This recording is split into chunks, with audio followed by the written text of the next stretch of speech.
ওনার লজ্জা করে না? ওনার পাড়া ওটা হাঁটবেন, সামান্য কয়েক পা হাঁটবেন, যদি চটিয়ার পাটা এরকম কোনো মোচে না পড়ে। কোনো গাড়ি বাইক কোথাও সুস্থভাবে যেতে পারে যারা বাইকে দুজন করে ট্রাভেল করে? একবার দেখবেন তো, আমি যখন যাই সবসময় তাকিয়ে তাকিয়ে দেখি এই বোধহয় পড়লো, এই বোধহয় পড়লো। সমস্ত রাস্তা খন্দ। আরে মুখ্যমন্ত্রী নিজের বাড়ি ও নবান্ন অব্দি যান ওদিক থেকে, নবান্ন থেকে ফেরত গিয়ে টালিগঞ্জ অব্দি একদিন যান না, গিয়ে দেখুন না।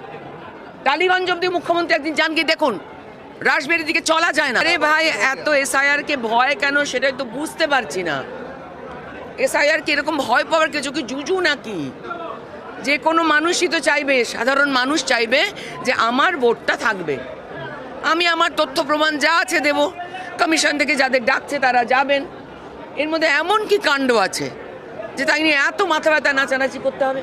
আমাদের পরিবারে আত্মীয় বন্ধু বান্ধবের অনেকের মধ্যে আছে যে 2002-এর নামই পাওয়া যায়নি, আমার ফ্যামিলির তো নাম পাওয়া যায়নি।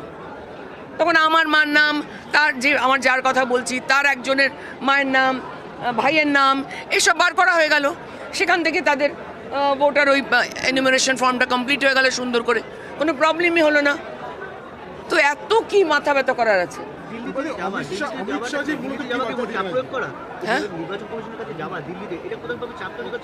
না না না, এরা শুধু আন্দোলন করতে জানে।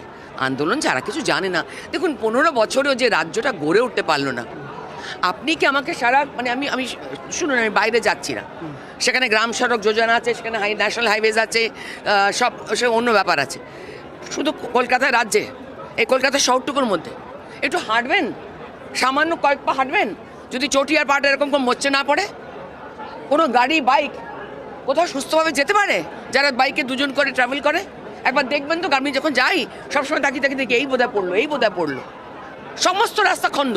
আরে মুখ্যমন্ত্রী নিজের বাড়ি ও নবান্ন অব্দি যান ওদিক থেকে, নবান্ন থেকে ফেরত গিয়ে টালিগঞ্জ অব্দি একদিন যান না, গিয়ে দেখুন না। টালিগঞ্জ অব্দি মুখ্যমন্ত্রী একদিন যান, গিয়ে দেখুন। রাসবেরির দিকে চলা যায় না। ওনার লজ্জা করে না? ওনার পাড়া ওটা। বাংলাদেশে লজ্জিত বলছি, কারণ আমারও মান সম্মানে লাগছে। উনি আমার মুখ্যমন্ত্রী, উনি আমারও মুখ্যমন্ত্রী। যখন সারা ভারতে নানা জায়গায় ঘুরে বেড়াই, বিশ্বে ঘুরে বেড়াই, তখন যখন ওরকম ওই এলা বেলা কেলা টাইপের একটা কথা শুনতে হয়, তখন যখন সেই নিয়ে সারা পৃথিবীতে লোকে হাসাহাসি করে, আমার কষ্ট হয়। উনি আমার দলে নাই হতে পারেন, আমি তো ওনাদের মতো লোকদের জন্য রাজনীতি করতে এলাম। রাজনীতি কি আমার জীবন ছিল? যদি সুস্থভাবে জীবন চলতো তাহলে কখনো আমার মতো লোক রাজনীতিতে আসতো না। দিদি, তৃণমূলের পক্ষ থেকে বারবার করে একটা অভিযোগ করা হচ্ছে যে বিজেপি বাংলা বিরোধী, যে কারণে বাংলার এতগুলো বকেয়া টাকা আটকে রেখে দিয়েছে।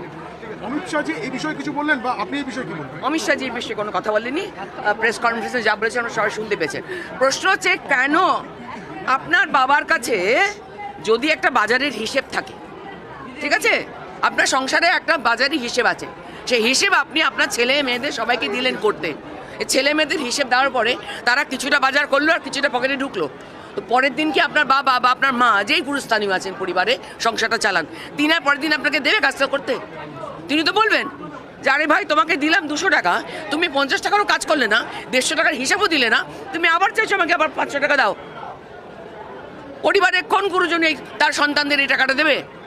একইভাবে রাজ্য চলে, একইভাবে দেশ চলে। আর এই যে মুখ্যমন্ত্রী বারবার বলে বেড়াচ্ছেন না যে আমি এই দিচ্ছি ওই দিচ্ছি, কোনো মন্ত্রী কোনো কিছু যা দেয় মানুষ দেয়, দেশের মানুষ তাদের ট্যাক্সের টাকা দিয়ে সমস্ত টাকা, সরকারি সমস্ত প্রকল্প চলে।